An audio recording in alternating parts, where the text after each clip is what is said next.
वर्ष 2023 का एक बड़ा परिवर्तन होने जा रहा है। ये एक महापरिवर्तन है जो अक्टूबर माह में 30 अक्टूबर को संपन्न होगा। जय श्री गणेश, नमस्कार। मैं आचार्य संजय द्विवेदी। मेरे समस्त प्रबुद्ध दर्शकों का मेरे चैनल पर हार्दिक स्वागत है। वर्ष 2023 का एक अंतिम बड़ा परिवर्तन है। बड़ा परिवर्तन इसलिए क्योंकि ये परिवर्तन एक लंबी अवधि के लिए होता है, एक लंबे समय के लिए ये गोचर चलता है। ये राहु का परिवर्तन होने वाला है, राहु केतु का परिवर्तन है। 30 अक्टूबर को राहु वर्तमान मेष राशि को छोड़कर गुरुदेव बृहस्पति की जल तत्व मीन राशि में प्रवेश करें। इसी प्रकार से केतु का परिवर्तन होगा। केतु चूंकि 180 डिग्री पर राहु के साथ होते हैं, राहु का ही भाग है। केतु का परिवर्तन कन्या राशि में हो जाएगा। वर्तमान समय में जो राहु का गोचर चल रहा है वो मेष राशि में। वर्तमान समय में राहु व्रत अवस्था के हैं, अंशों के कारण ये इनएक्टिव हैं, बहुत सक्रिय ये अपना फल नहीं दे पा रहे हैं। परंतु अभी तक जो इनका 1.5 वर्ष का जो समय रहा है वो निश्चित रूप से समस्त राशियों को प्रभावित करने वाला रहा है। राहु का परिवर्तन सदा ही प्रभावित करता है, परंतु ये कहीं ना कहीं कष्टकारी दिख रहा है। मेष राशि मंगल की राशि है। मंगल और राहु का जब भी संबंध होगा तो एक विशेष समस्याग्रस्त योग बनता है, अंगारक दोष बनता है।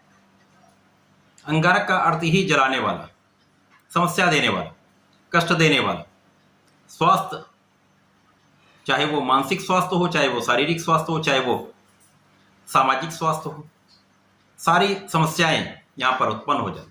सामाजिक स्वास्थ्य का अर्थ ये वहां पर समाज के बीच में आपका कहीं ना कहीं का जो यश है वो कम होता है, अथवा लोगों के बीच में वाद विवाद बढ़ जाता है, लड़ाई झगड़े होने लगते हैं, समस्याएं होने लगती हैं, तो वो कष्टकारी समय हो जाता है, अनायास विवाद हो जाते हैं। तो निश्चित रूप से मेष राशि में रहकर राहु ने कष्ट तो अधिक दिया है। समस्त राशियों को कहीं ना कहीं किसी न किसी प्रकार से कष्ट अवस्था मिला है। राहु जब एक अच्छी अवस्था में जाते हैं तो रंग से राजा बना देते हैं, करोड़पति बना देते हैं, धनवान बना देते हैं, अरबपति बना देते हैं, जीवन के समस्त सुखों की प्राप्ति करा देते हैं। परंतु ये भी 100% सत्य है कि राहु का जो स्वभाव है वो कभी भी नहीं बदलता।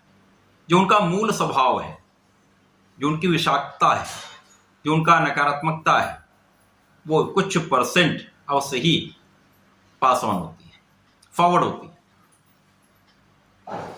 अब जब जल तत्व की राशि में जाएंगे, और राहु का विशेष गुण ये है कि जिस राशि में जाते हैं उस राशि के स्वामी का गुण ये अपने में समाहित कर लेते हैं। तो निश्चित रूप से यहाँ पर गुरुदेव का स्वभाव उनके अंदर आएगा, गुरुदेव के भांति ही गुरुवत ये व्यवहार करेंगे। परंतु जो मैंने कहा मूल स्वभाव, जो नकारात्मकता, वो भी कहीं ना कहीं प्राप्त अवश्य। इसका परसेंटेज अलग अलग राशियों के लिए अलग अलग भाव में होने के कारण अलग अलग स्तर पर होगा, उसी के अनुसार परिणाम की प्राप्ति भी होगी। आज मैं सिंह राशि के लिए, जो कि सूर्यदेव की राशि है, राहु के इस महापरिवर्तन का क्या प्रभाव मिलने वाला है, किस प्रकार के लाभ मिल सकते हैं, कौन सा भाव प्रबल होगा, कहाँ पर लाभ ले पाएंगे, कहाँ पर समस्या आ सकती है, कहाँ पर उसका निराकरण किया जा सकता है, संपूर्ण विश्लेषण मैं पूर्ण तर्क के साथ करने जा रहा हूं। प्रिय दर्शकों, ये राशिफल आपके चंद्र राशि पर आधारित है। जिन जातकों का सिंह लग्न है उनको राशिफल अवश्य देखना चाहिए। अब सिंह राशि सूर्यदेव की राशि, सूर्य और राहु का संबंध सदा ही अति शत्रु का है। किसी भी प्रकार से ये मित्रवत नहीं हो सकते। कर्क, मेष, वृश्चिक, सिंह राशि, इनके साथ तो राहु का प्रभाव सदा ही कष्टकारी ही होता है।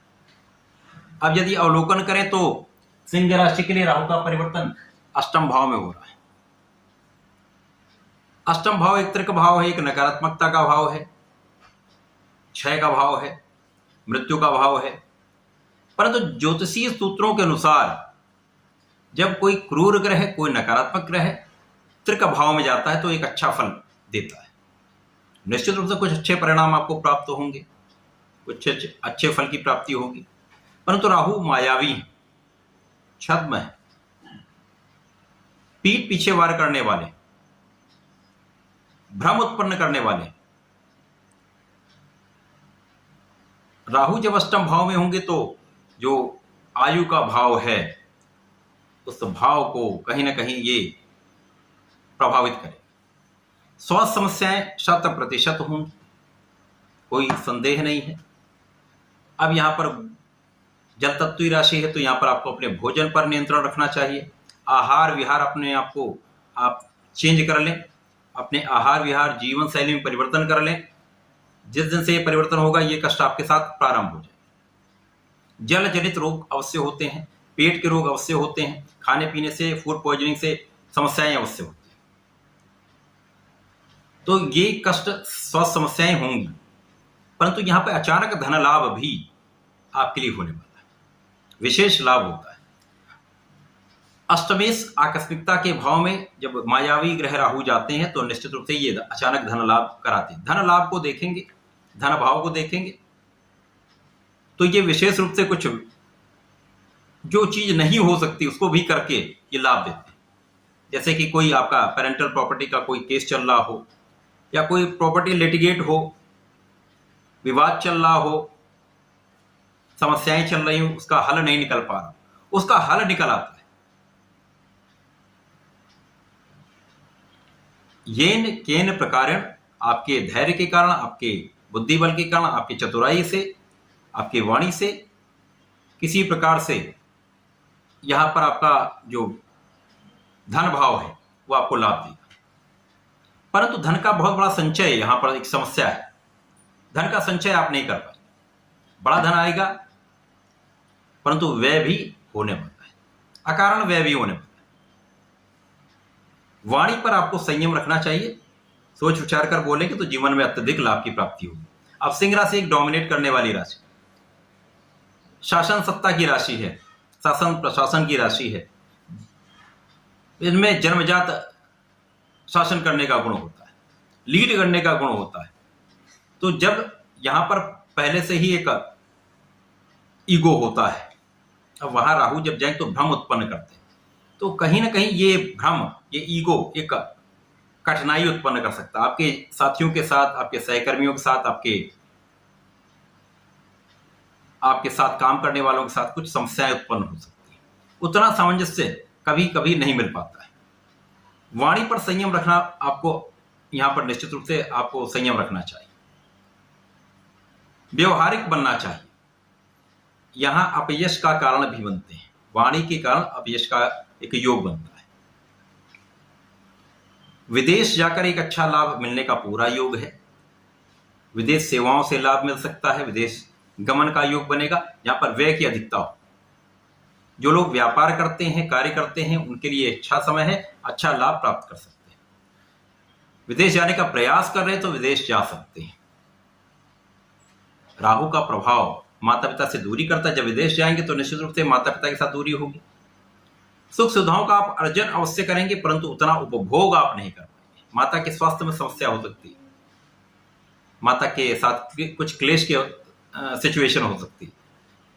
यहां पर बहुत सोच विचार कर आपको आचरण करना चाहिए। माता पिता का आशीर्वाद अवश्य लेना चाहिए। इन समय में 1.5 वर्ष के पूरे समय में माता पिता का आशीर्वाद लें। यदि कहीं बाहर भी रहते तो नित्य बात करके, फोन से वीडियो कॉल करके आप अपना कार्य कर सकते हैं, आशीर्वाद ले सकते हैं।